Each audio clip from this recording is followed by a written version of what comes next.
અ, નમસ્કાર, હું ધનંજય શુક્લા, પત્રકાર અને આણંદ જિલ્લા બ્યુરો ચીફ. અને આજે તાલુકા મથક ઉમરેઠમાં આવ્યો છું.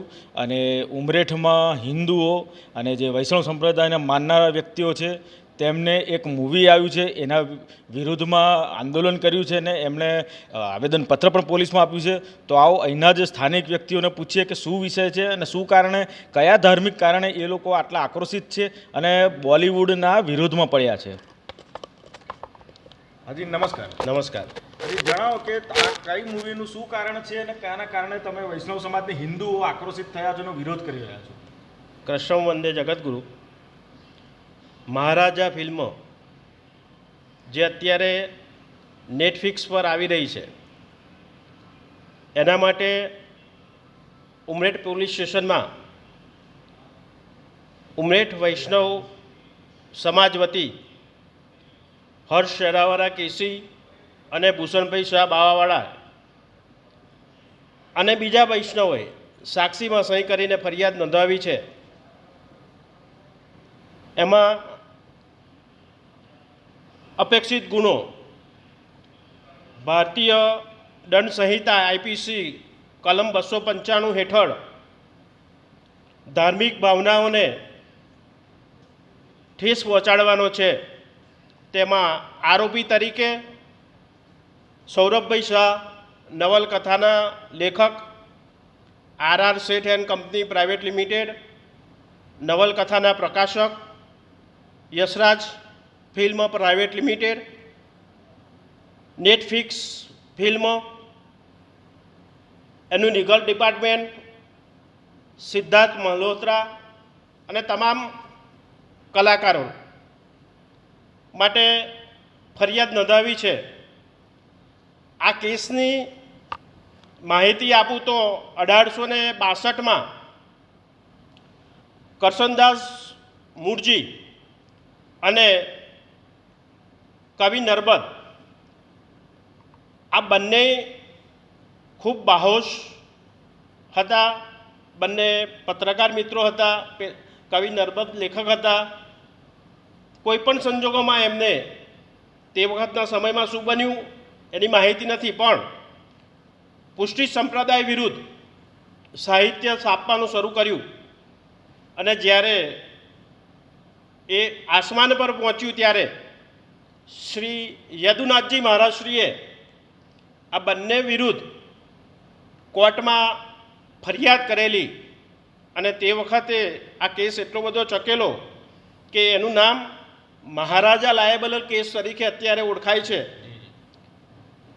ત્યારે આ બંનેને સંસ્કૃતનું એટલું બધું જ્ઞાન પણ નહોતું, એમનું ચરિત્ર પણ એટલું ઊંચું ન હતું, છતાં પણ એક લોયર તરીકે એમને સંસ્કૃત ભાષાનું ખોટી રીતે ગુજરાતી અર્થઘટન કરી અને વૈષ્ણવ સંપ્રદાયને ખરાબ નીચો દેખાવા માટેના પ્રયત્નો કરેલા. પરંતુ સંપ્રદાય તરફથી ઘણા બધા પ્રમાણ સાથે કોર્ટમાં લડાઈ ચાલી અને તેમાં કોર્ટે વૈષ્ણવ સંપ્રદાય તરફ ચુકાદો આપ્યો.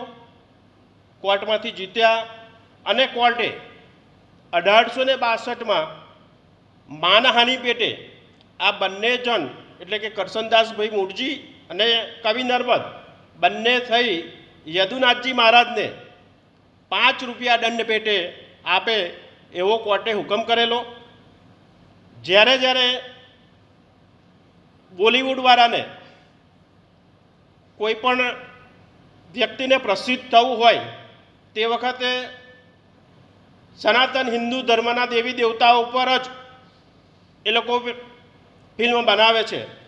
આ પિક્ચરમાં પણ આમિર ખાનના જે વિધર્મી છે એનો પુત્રને પ્રસિદ્ધ કરવા માટે વૈષ્ણવ સંપ્રદાયના તમામ પ્રતીકો એટલે કે પહેરવેશ, તિલક, શ્રીનું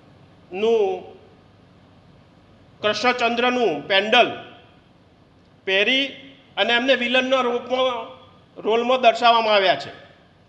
તો જ્યારે જ્યારે આવી પ્રસિદ્ધિ માટે કેમ ફક્ત સનાતન ધર્મ ઉપર જ પિક્ચર બને છે, કેમ સનાતન ધર્મના દેવી દેવતા ઉપર જ પિક્ચર બને છે, કેમ અન્ય સંપ્રદાયો ઉપર નથી બનતું? સનાતન હિન્દુ ધર્મ સિવાય પહેલાં એક પણ સંપ્રદાય નહોતો, નહીં રહે અને ભવિષ્યમાં પણ નહીં રહે. તો તમામ સનાતન ધર્મીઓને એક વિનંતી કરું છું કે લેખિતમાં બહિષ્કાર કરવાથી, કોર્ટમાં ફરિયાદ કરવાથી એનો વિરોધ નહીં થાય, પણ જ્યારે જ્યારે વર્ષ દરમિયાન કોઈપણ વર્ષમાં સનાતન ધર્મના દેવી દેવતા કે કોઈપણ સંપ્રદાય ઉપર એની વિરુદ્ધ આ ફિલ્મ, શોર્ટ ફિલ્મ કે નેટફ્લિક્સ ફિલ્મ બને તો ફક્ત ને ફક્ત એનો આર્થિક બહિષ્કાર કરવો. આ વર્ષ દરમિયાન આ મહારાજા ફિલ્મ બની છે તો સમગ્ર વર્ષ દરમિયાન જેટલા બોલિવૂડના પિક્ચરો રિલીઝ થાય એમાંથી એક પણ હિન્દુ સંપ્રદાયનો વ્યક્તિ જો એને જોવા ના જાય તો એમનો આર્થિક બહિષ્કાર થશે.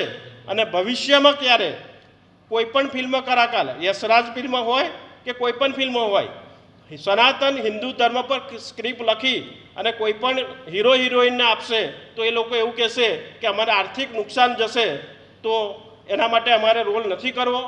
આ ખરેખર બહિષ્કાર કરવો હોય તો તમામ સનાતન ધર્મીઓને વિનંતી કરું કે વર્ષ દરમિયાન જેટલા પિક્ચરો બન્યા છે કે કોઈપણ સિરિયલ બની છે એમાં હિન્દુ દેવી દેવતાઓનું અપમાન થયું હોય તો આખા વર્ષ દરમિયાન એક પણ રૂપિયો બોલિવૂડને એમાંથી ઇન્કમ થવી ન જોઈએ. એ લોકો ચિત્રે એકદમ આર્થિક સંકટમાં આવી જાય એવો રીતના બહિષ્કાર કરશો તો ફરીથી ક્યારેય કોઈ પણ સનાતન ધર્મ વિરુદ્ધ ફિલ્મ બનાવવાનું હિંમત નહીં કરે. અસ્તુ. કૃષ્ણ વંદે જગતગુરુ.